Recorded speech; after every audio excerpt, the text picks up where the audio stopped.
In today's tutorial, we'll be looking at a series of activities. First, by defining a pattern to be used as a texture. Remember the earlier videos, we define patterns that are patterns to imitate wax effect. But today we'll be looking at using a shape or any object at all as a pattern that can be used to fill a channel, a layer as a texture. Okay, so for us to do that, we are going to use custom shapes. Now on your machine, when you come to this vertical toolbar here, this very one here, you have to right click it. Good. Right click it, then you are seeing the custom shape. Just select it.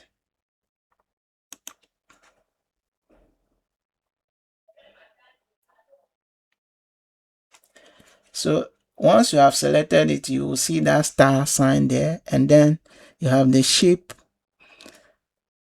The options here you can manipulate, so pay attention to this area. Now the shapes, the auto shapes or custom shapes have been grouped. So when you come here, you might not see them as you are seeing on my screen. You might be seeing them hidden. All right, so to reveal them, if you want to use a leaf, just press the arrow. That's the arrow, press it. If you want a wild animal, just press it. You have it. If you want boat, is there. If you want flowers, you are seeing them there. I want to use flower. All right, and this particular one, I want to use this particular flower. It's already selected. So this is what you are going to do for me. You see where the cursor is. Where the cursor is, just left click and then drag to create. Now watch something. You can see that the image is distorting. For you to avoid that, you have to just press the shift key on the keyboard. So just press it. No matter how huge it is, how big the pattern is, it will never distort once your hand is on the shift key on the keyboard. So release it, as I have done. The next thing I want us to do is we want to define this pattern, but we cannot define the pattern with all these negative areas around it. So the first thing I want you to do yet again is to come here. See where the cursor is. This is the magic wand tool. If you are unable to see this magic wand, just right click. When you right click, you see that the options are there. They are all selection tools anyway, but the magic wand is the one we are going to be working with now. So select it. Then once you select it, come here. Just click anywhere on the screen. So you see that there is a selection on the screen showing. The next thing you will do is that come here. See the selection you have selected, but we want to invert the selection to be able to manipulate that to where. Come to the select here, click on it, then invert the selection. Okay, now that you are done, the next thing I want us to do is that you press on the crop tool to get rid of all the negative areas. Just press on the crop tool. Have you seen that? So the crop tool has just automatically selected the image area. Now press on enter.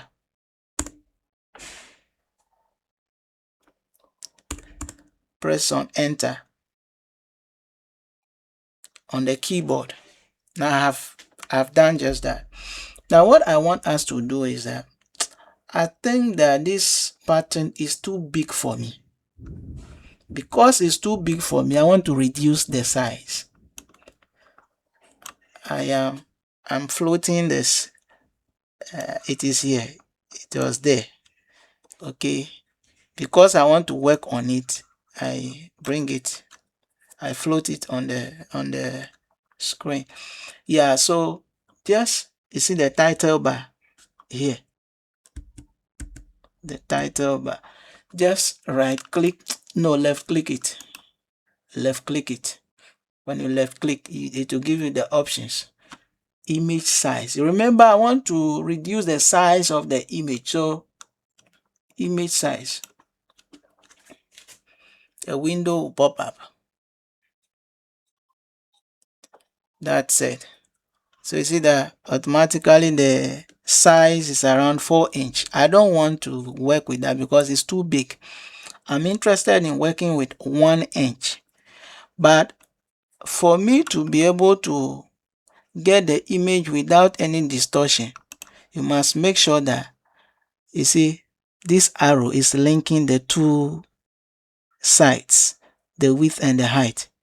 If you decided to lock it, any figure you enter for the width will not directly affect. So there must always be that link. That is, if you don't want any change, there's always a reason why you would want to alter one side, leaving one. But in my case, I want to make sure that once I don't want any part of the flower distorted, any figure I enter for one should affect the other one directly. So 1 inch. You see, so it has affected all. That's okay.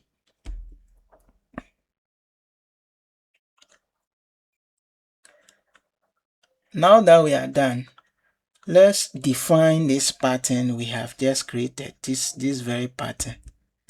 Let's define it by coming to edit and then define. Good. I've just defined a pattern. Now I am not interested in this one anymore. I want to work on a fresh multi-channel layer which I already have created. What I didn't do is to give color to the background, so I'll quickly do that. Fill background. The first layer is background, but we are filling a foreground color on it. So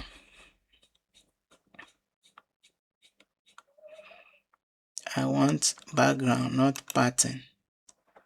So I want foreground color, not pattern. So that's it.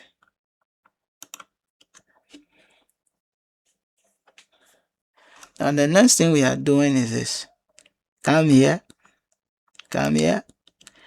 Good. The pattern we have just defined, I want us to give it to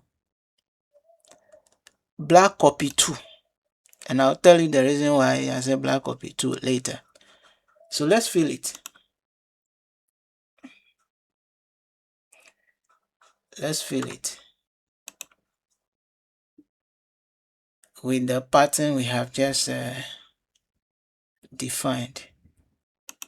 Remember, we are looking for pattern and not foreground or background. Now the pattern I have just defined is the very last one, this one. You see over here I've defined quite a number of them, but the last one is the very one I just defined, this one here where the hand is. Good. So let's fill.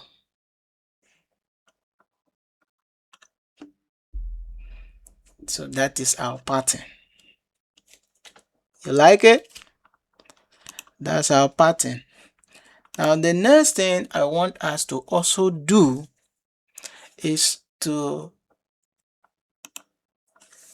add a motif. But I want to do away with the crop tool, so let me select the movement tool. Anytime you are working, your default tool that you should be using should be the movement tool. So I want to create a new, not okay, a pattern, but it's actually a motif. It will not be all over. It's only going to be centered at some points on the fabric we are designing. So we are still going to use a custom shape, right? The custom shape. Already have done that, so I come here. This time I don't want to use the flower. I want to use, let me see if this will work for me. I want to use leaf tray. Leaf tray. Leaf tray. Okay. No, let me use a wild animal. Let me use a wild animal.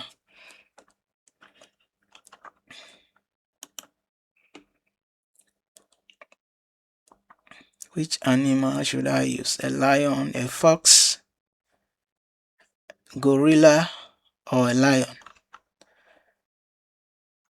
Okay, let me use this one. Let me use this one. So just as we did for the texture, we are still going to just left click.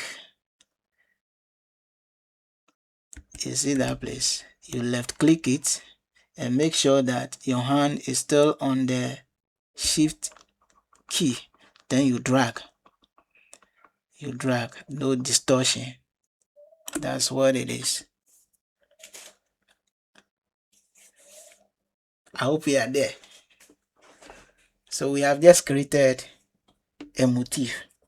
But this one remains a motif. And or a pattern that is being used as a motif. For us to have it in a design, it must be repeated a number of times. So I use a movement tool. As I've always said, let's try to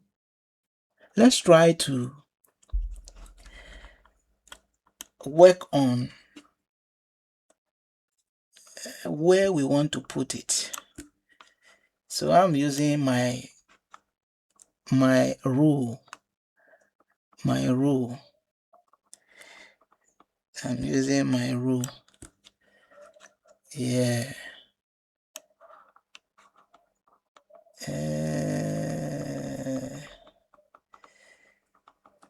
I'm using my rule.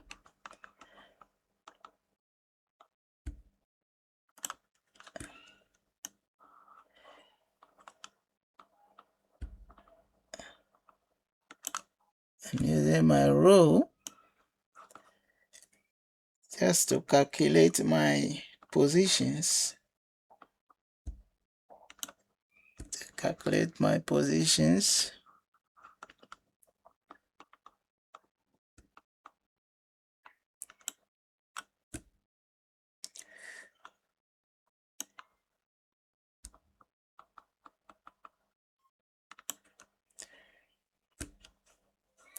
Okay, now that I have done that, let us reduce this side. I think it's too big.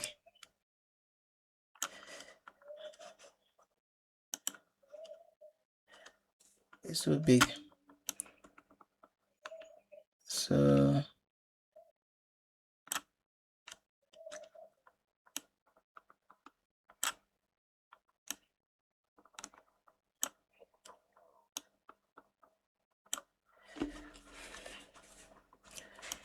let us select this.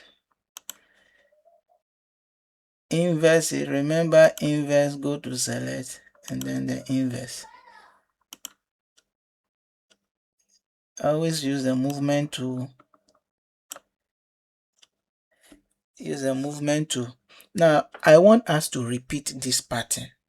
Okay, I want us to repeat it, but how do we achieve that? How do we achieve that? Once the selection is active, just press on the Alt key, the Alt key on the keyboard. Alt.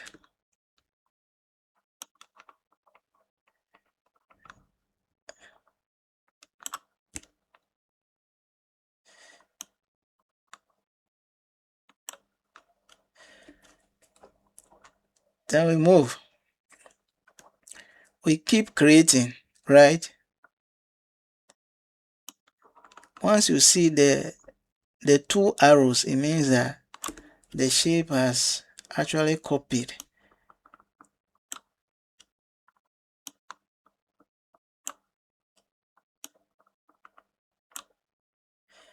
Good. This is done. Then let me also add my last one, because as you can see, I've already done the calculation. So good.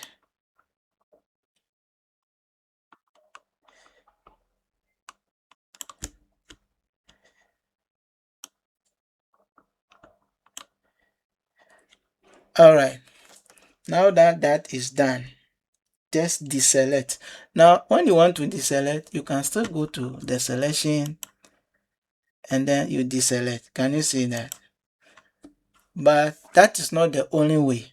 So Control D can also help you to deselect. Now, when you watch carefully, you observe that the background, the first motif that has been created, that place, the selection and moving left some marks. We don't want those marks. So for us to do that, let us just select. First, let's try the empty area. Good. Then we press on the backspace on the keyboard. Backspace.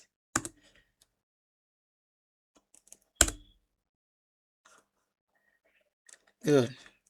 So you can see that it has cleared. But if you feel that is not enough, you can just select the image itself. Select the image itself. Then come to similar. It will select everything because the color is the same. Then you come to inverse. So when you inverse, it means that it is now selecting the negative areas. Then you press on your backspace key and it will clear the background if there is or there are any errors there. So this is it. This is it. What I want us to do now is this. I want us to select just the image area for now. So let's select the negative area. Let's inverse it. Let's inverse it. This is inverse. Now always watch where I am selecting. Inverse. Good. Now Innocent did something last that looks like a 3D. It gave 3D effect to the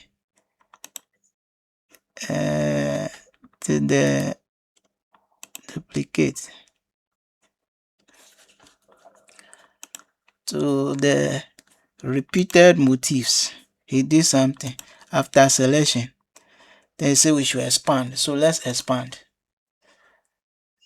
Good. So for you to expand or modify an image, you come, once the selection is on, you come, you select. What is happening?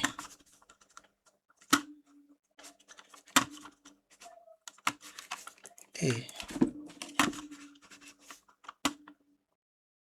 Select, modify, then expand. You see, you go to select, come to modify, then you expand. The expansion, I want to give 20.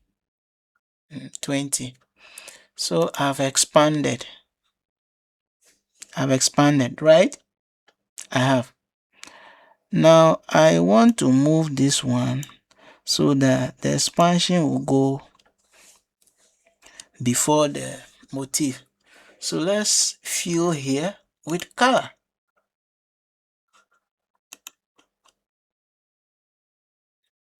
But let's first give the color black. We'll make sure that we give color to every layer after everything. Good. So that's it. Now I ask that the black copy one, we leave it. You ask, why are we leaving it? I want us to fill there with my imitated was effect. I've already defined it, so we'll just select it. But have in mind that the very one I have defined, I've actually offsetted it. So you will not see any sharp lines in it.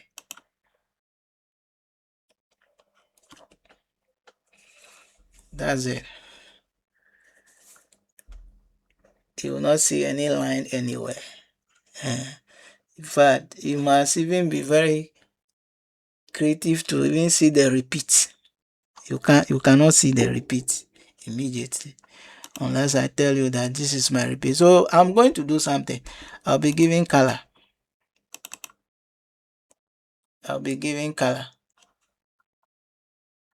The first one, I said that when you watch our African printed designs, most often they have very light background. So let me just use some color just to help the process. So I pick cream. Now the imitated was effect. Let me give it a color that is not far from the cream. So let me give it a orange.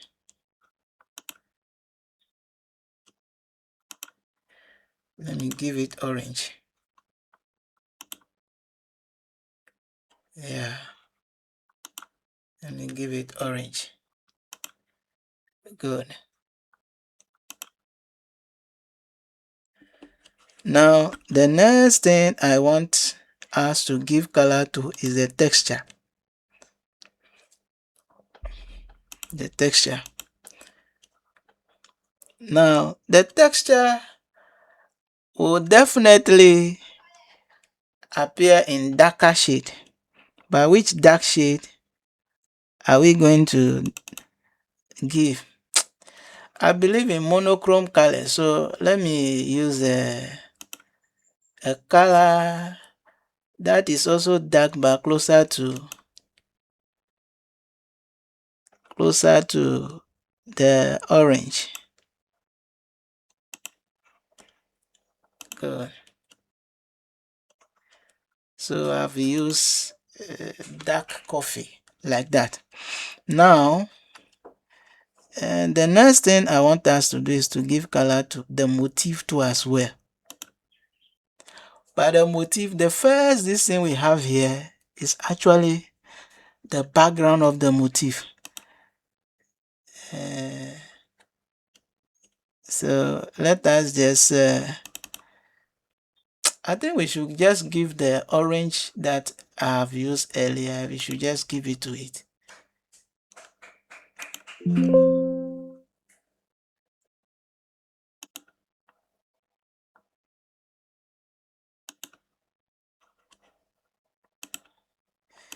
Unless I copy the color, but let me just assume that that's the color I've used. Yes, I should have copied the codes. So you see, now the last time what Seth did was that he managed to make us feel like the motif looks three-dimensional.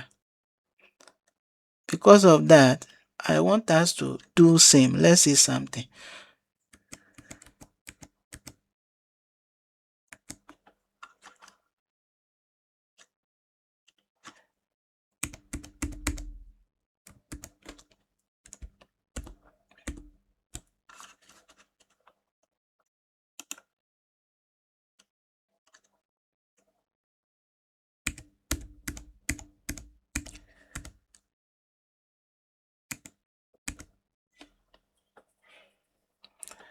All right. So that's what we have there. But then I want to change this background color. The color that is giving the solidity, I want us to change it. Let it be closer to the color on top, so that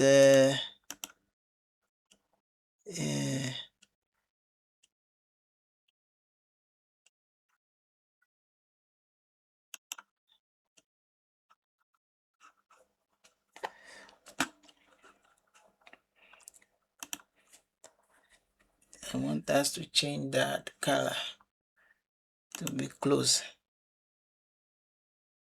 Good.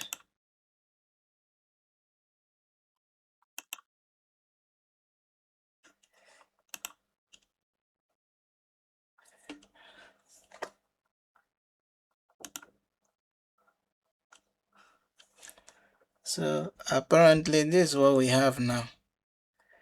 Yeah, this is what we have for today.